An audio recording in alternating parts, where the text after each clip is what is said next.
খুবই আনফর্চুনেট ঘটনা ঘটেছে। জুম্মাবাদ, আপনারা জানেন যে ঢাকা ৮ আসনের এমপি প্রার্থী ওসমান হাদি, তাকে গুলি করা হয়েছে এবং তার অবস্থা খুবই আশঙ্কাজনক। সর্বশেষ যে নিউজ আমি দেখলাম সেখানে বলা হচ্ছে যে তাকে কোমায় রাখা হয়েছে। মানে বুঝতেই পারছেন যে অবস্থা খুবই খারাপ। দেখুন, ওসমান হাদিকে কিন্তু আমরা সবাই কম বেশি এখন চিনি, কারণ তিনি স্পষ্টভাষী এবং তিনি সত্যকে বলতে ভয় পায় না। দেখুন, ভিন্নমত থাকবে রাজনীতিতে, বাট তাই বললে মানুষকে হত্যা করা, এভাবে তো ভিন্নমত দমন করা যাবে না। এরকম নতুন বাংলাদেশকে আমরা চাইনি, চাইনি, বাট এগুলো হচ্ছে। নির্বাচনের তো তফসিল গতকালকে ঘোষণা করা হলো, ঠিক তার পরের দিন অর্থাৎ আজকেই একজন সম্ভাব্য এমপিকে ক্যান্ডিডেট, যিনি এমপি ইলেকশন করবেন, তাকে গুলি করা হলো। কী বার্তা যাচ্ছে? আইন শৃঙ্খলা পরিস্থিতিকে আদৌ নিয়ন্ত্রণে? আদৌ কি দেশ ইলেকশনের জন্য পারফেক্ট?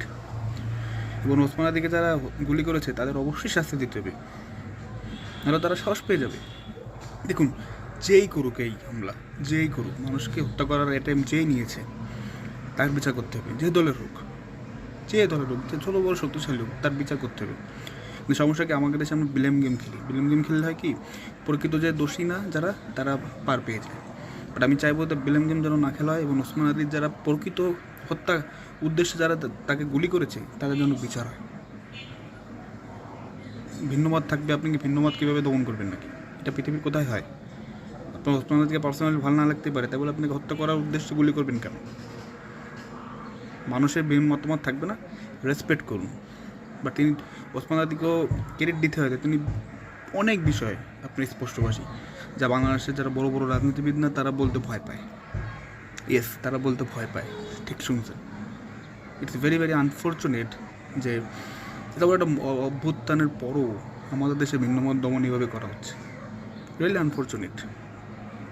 আমি আশা করব তিনি দ্রুত সুস্থ হয়ে যাবেন এবং আমাদের মাঝে ফিরে আসবেন। আপনারা অবশ্যই তার জন্য দোয়া করবেন। আমরা একটি গণতান্ত্রিক সমাজ বলি, মুখে ফেনা তুলে ফেলাই, ওদিকে আমরা ভিন্ন মত সহ্য করতে পারি না। কি অদ্ভুত না আমরা? সত্যি আমরা অদ্ভুত। রিয়েলি আমার লজ্জা হয়, মানে কি বলবো, মানে কিছু বলার নেই। রিয়েলি,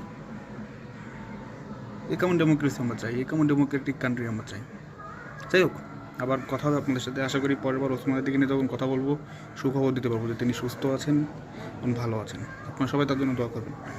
আল্লাহ যেন তাকে সুস্থতা দান করেন। ধন্যবাদ।